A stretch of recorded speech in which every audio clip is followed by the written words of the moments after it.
Well, hi, Dorothy. Hey, Pastor. It's good to be with you. Oh, it's great being here always. We are going to be talking a little bit about legacy giving or the end of life giving or your Right. will, Mm-hmm. the topic that most people avoid their Death. whole life. Yeah, yeah. But I think it's very important to consider, and especially when you're young, it's good to consider, especially once you have kids or once you're married. It's Absolutely. very important. And so, tell us a little bit about your experience of going through that end of life process, that giving plan, and how that maybe shaped your thinking a little bit. Right. Well, Jim, my husband, and I were married just a few years, and we had little kids, a 1 year old and a 2 year old. We were renting, so it's not like we had assets. We probably even had school loans still. And when we were at a church in Virginia, there was a workshop through the LCMS Foundation, and they said, come to this and learn about wills. And I don't think I really understood even what it was going to be about. But it was a great. Someone came and talked to us about end of life decisions, and it's not just the will, but it's Sure. also health decisions. Yeah, right. To make sure that you have the documents signed, that the right people are making those really hard decisions that your loved ones are, and if my spouse is no longer if Jim had died before me, that I had the right people in place. And it might not be my children because they might not be of age yet, but it could be a trusted person. Yeah. So it's broader than just finances and assets. Correct. It's Correct. Okay. And so then we went to a lawyer to have our wills filled out, but the LCMA Foundation person, he deals with wills, and he said, well, make sure I look at it to make sure all the things are in place, especially as a witness. Here. Sure. So now our finances are not just about giving everything to our children. That's not the way we live our lives even now, right? Yeah. As far as tithing and the generosity, giving what God has given us. And so through this process, we not only have a Christian preamble so that when the will is read, it states our faith, but also that for us, we're like, well, how can we have give not just to our children, but to the gospel?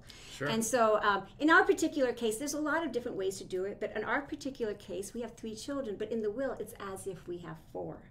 Okay. And so we have set aside so that when Jim and I both pass away, that it would go to the ministry. And, Okay. and again, how that plays out can vary. It could be a church, it could be something bigger, Okay. right? It could So be LCMS. Who's making those decisions?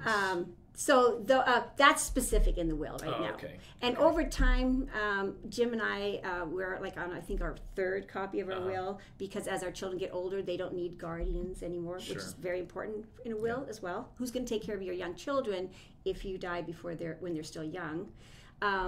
But then at some point, now my children are on their own. So that's out and other things are in. And so, and where we are in our lives become different parts of the church, the big church, become important to us. You know? For sure. So. Yeah, I think I was talking with a friend of mine who does something similar, and he was saying, kind of reflecting that same idea, is that many people just think, I got to give it all to my kids. And then and a lot of people are very hands off too. They're like, I'll be gone, dead. Who cares? You're not going to micromanage from the grave. Right. Yeah, right. It's up to you guys. But I think in all of these decisions, including funerals, which I really try to help people prepare, money and assets, but end of life health questions, be active, because it is part of the stewardship that God has given to us. And so whatever we can do to faithfully pass on finances to the next generation, including faithfully witnessing with our money to give to what we believe is going to save the world. Yes. Right? Yes. And all of those details, if you can faithfully steward it, you should. Right. And so, plan your funeral. Plan so that, people who don't know the Lord, or maybe your kids have walked away from the church. Yes. And they don't have those connections or those resources or those ideas in their minds, they won't know exactly what to do. But if you have something to say, and I really want it to be a Christian funeral, I want these songs to be sung, these scriptures, well, that in itself is a blessed witness. But then, yeah, as you're thinking about that with your finances, man, I've seen a lot of families go through a lot of difficulty because no one said anything, no one had anything prepared for, and it became a conflict immediately. Well, and then this idea that, you're trying to figure out what did mom and dad want. I mean, so it's yeah, sure. And you don't know, and there might be a disagreement. You should know by now. Yeah. Right. So, yeah. And even back to the funerals, families are grateful that it's a hard time. It's a difficult time. It is. And when these decisions are made, especially like the readings or something, it's one thing off my plate. It brings me peace. This is what they wanted. Very much so. Yeah. Very much so. Mm-hmm. So it's a gift to them. And, absolutely. And making decisions in that mindset is difficult. So, so the finance piece, I like to challenge people sometimes because I like to challenge people. Yes. I just think, if you were thinking, I have this money to give, I'm going to give it to cancer research, or I'm going to give it to the gospel proclamation. Which one's better? And I think, typically we won't have to choose between those two alternatives. Right. We can do both. Mm-hmm. Maybe you're passionate about cancer research and that was a difficult trial or whatever it might be. Right. But cancer is going to remain until the resurrection. And we need a salvation from all disease, from all of these things. So, if you had to choose, you'd give it to the church. You'd give it to the proclamation of the gospel. And because that's your trust on your last days anyway. And whatever disease finally got you, you need the gospel in your ears, and so do the people coming after you. So, I think to reflect that in our life on earth, where we're going to give some money to the church in hope that the gospel spreads, but also in death, that we want to give that solid witness. And I've never heard that idea of thinking of the church as a fourth child or one more. It's one model, I guess. Mm-hmm. There's probably some others. I think tithing is probably the most, common. People will just tithe their estates. And I think people will think my kids will miss it, or they'll be upset, and they won't. No, I mean, God willing, our children will be, okay. Supplied, supplied, and have what they need, with their jobs and such. It's not going to make or break them, though. Right. A 10% gift to the church. No, exactly. In any case. I don't think there's no scenario where that's going to be the determining factor. And yet, what a difference it can make. That's right. For others. Hearing the word. So sure. And as a witness to your children, right? This is important enough that some of the gift is going to the church because God gave it to us in the first place. So it is a powerful witness. No, it's affirmation of the whole tithing. That's right. What we live by anyways now, and might as well do it at death too. Yeah. Anything? Other pieces I think about. You brought up the medical questions. A little bit of a real story. In one of my last congregation in Canada, they had legalized doctor assisted death. Okay. And as we're going more secular in our world, and as in Canada it was socialized medicine, there was actually a lot of incentive for people to die so that the beds would be cleared, and not that there were people necessarily pushing for that, but humans on a whole are kind of evil and they tilt towards whatever's convenient. Easy. So research has been done when countries legalize doctor-assisted suicide, those rates go really high really fast. It kind of goes through the roof. And that's probably the most extreme thought we can have here, but as we're thinking about how do I want to live out the rest of my days, again, we want to give a faithful witness to our Lord and the future and the hope that we have. And people, sometimes people walk away from the church, they don't always have those mindsets. And as we're becoming more secular as a culture, so in my situation in Canada, I kind of had to talk someone away from that idea. and she was a faithful Christian all of her life. Okay. But basically she had been educators were coming by to talk about it, and she was in a lot of pain. Right. And her son was not a Christian, and he thought that sounds like a really good idea. And so if she had been not sentient, right, or not conscious, that may have been more of a likely outcome for her. Right. But thankfully, I got to talk to her. I'm thankful for that. And she and just said, look, it wouldn't be congruent with the rest of your life's witness. Right. The rest of your witness of, whether I'm sick or I'm healthy, I belong to the Lord. Whether I live or I die, I belong to the Lord. And so, again, it's that stewarding those ideas. Like, if we can have responsibility for these things, we should, because it's a gift from God. Mm-hmm. Mm-hmm. And so, digging into those, and it is a little uncomfortable. For sure. But having a plan is really a faithful thing to do. And the documents that are out there, they're really good about covering these things and really helping you think these things through. Just making sure that your life is in order, the end of life, and of course your finances too. But when you got it all finished, did you feel good? Oh, for sure. Because when you have little kids and I don't have a will, and what happens if Jim and I die, let's say in a car accident or something. Yeah, sure. At that point, I think without a will, the care of the children might have gone to the state, or at least the state decides, right? The government decides. And so having a will to take care of my kids, and then as we, in our lives, just had other jobs and such, and then now we had some more finances, knowing that the children would be taken care of under a guardian's care. And in our case, we had relatives that we could use. Not everyone does. Sometimes it's close friends. Trust, right? And then at a you should talk to those people before you name them. Oh yeah, for sure. Well, and usually, in the will, you have the first choice, and let's say people they don't do a will every year.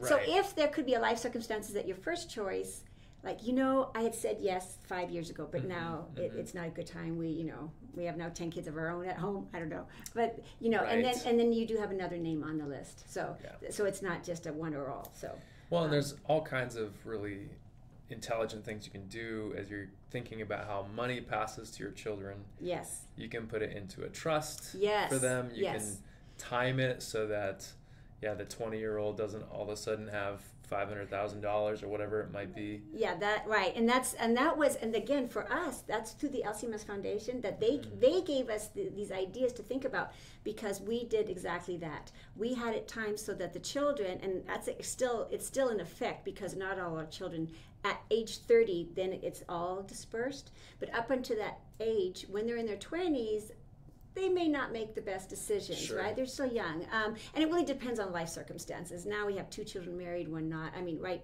they're at a different life, but you don't know that when you make the will necessarily. Yeah. And it's probably time for Jim and I now to revisit the will anyways again. But so you want to be wise with those finances, so that when you give it to a child, that they don't that they make.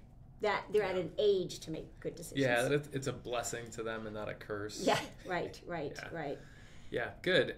So, Megan and I did ours when we moved here. Oh, okay. We hadn't before that. So, we're about 5 years ago where we said, we knew we had to do it. Yep, right. Moved from Canada and said, we need to do this. And so, we got it done, and it feels really good. Good. And it's not complicated. It takes some time, but it's not maybe 5 hours of time. That's something like that. Right. And it wasn't costly either. You went through a lawyer, but it wasn't costly, and it was just good to have it done, right? Yes. It's kind of squared away. Peace of mind, and that's important. You don't have to think about it much anymore. Right. Yeah. Until they're like 40. Yeah. It might be a little different then. That's right. You don't need guardians then. So you have to they're adults at that point, right? Yeah. Actually, I suppose there's a clause in there that says when they're adults, they don't need a guardian. Yeah, right. Good. So this is a good thing, godly thing to do with our finances. We have a plan. We're intentional to honor God, and we want to give a witness. Mm-hmm. Yeah, very good. Do you have any? So I put you on the spot here. Okay. We're talking about money and finance and stewardship. Do you have any Bible passage that kind of comes to mind that has helped shape your thinking about finances? I can't think of one that like I tried. There's Jim and I tithe. We do. Yeah. We really feel it's important to give because all the blessings are from God. Now, you can go back to the Old Testament for that verse. Yeah. And yet, actually, the verse that comes to mind, I don't know the actual. It's all right. It's all right. Is that God does want a cheerful giver too. Okay. Right? Yeah. It's not out of like, oh, I have to. Right. So. And I do, and another verse is where where your heart is, that's where your money goes, or maybe reversed. But either way, they're lined up. Yeah, right. So this is Jesus' teaching: where your heart is, there your treasure, or where your treasure is, there your heart will be also. Yes. Yeah, I think it's a very important lesson that Jesus teaches there. And that takes a little faith. It does. It really does. I'm going to go back to the tithing. Okay, that. Especially if you haven't always tithed, and there was a time we hadn't, and all of a sudden you make that big leap and you're like, I can't do it. But God promises He's going to take care of you. Now, how that plays out, well, that's up to Him. But and we do need to be wise with our finances, Mm-hmm. But He's going to take care of us. And Jim and I have been so blessed, so blessed. And even with that, I feel there's always been a peace of mind. It's interesting to me, like. Every single person I've ever talked to about tithing has said something like that. Mm-hmm. Like, we just decided to do it, and then we've never gone without, or we've always seen how God has blessed us in surprising ways. So, a little sharing. So, my husband and I, we were in California, and then we moved, and to do something he loves. He took a huge pay cut. So it's not always like, oh, well, you're tithing because you can pay.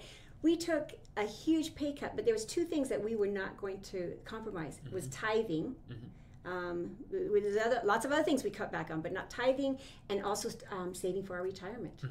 Even that was like kind of a 10% thing. Yeah. So those two things, we just said we're not gonna, God's gonna take care of us, and it was a little scary, and we're like, we're gonna do it.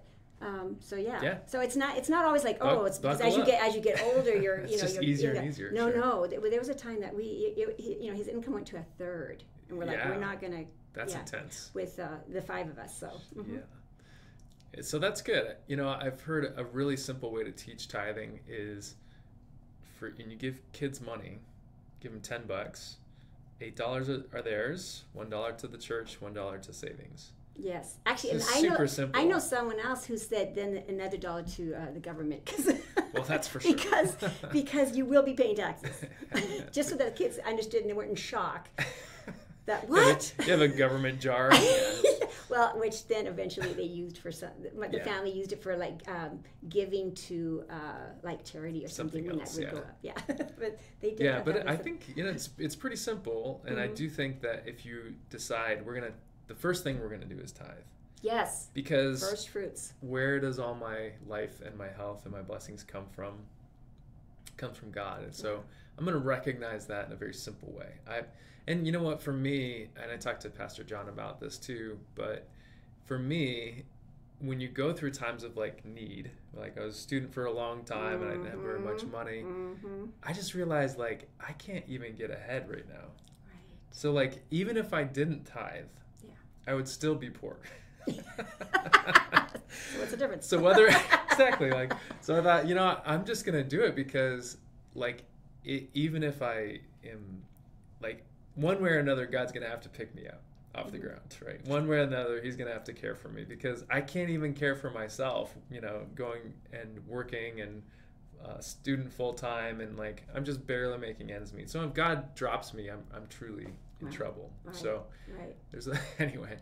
But I think it's just that I'm going to trust the Lord. Oh, yes. My entire life is in God's hands and every gift is from Him. So every gift is from Him.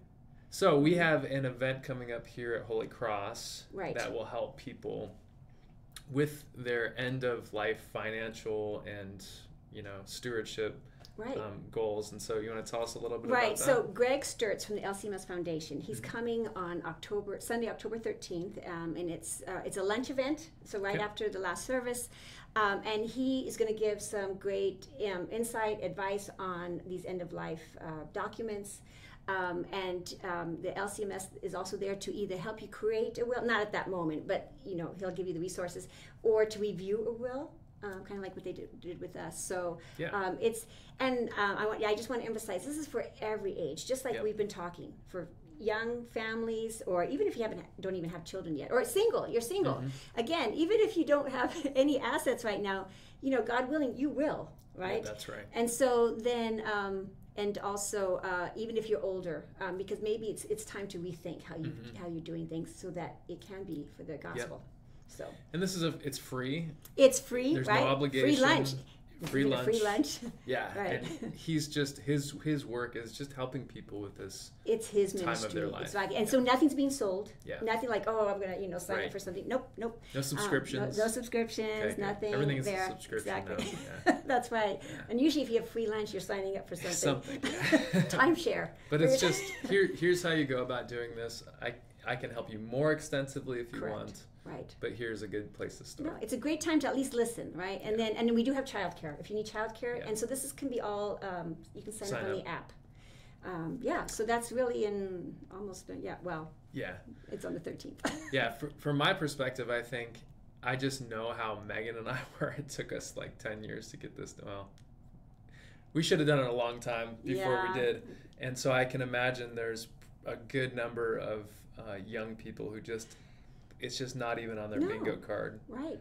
But it's a good thing to start and think about and make some progress on. Absolutely. So. Again, I think it's good stewardship, right? Is, yeah. We're called to this. Yes, we are. All right. Well, thank you, Dorothy. Yeah, thank you, Pastor. Yeah, good conversation. Great. Yeah, we'll have to do it again sometime. Let's do it. About something different. Maybe not death. This is once a year. Let's talk about wills. Okay. All right. Okay.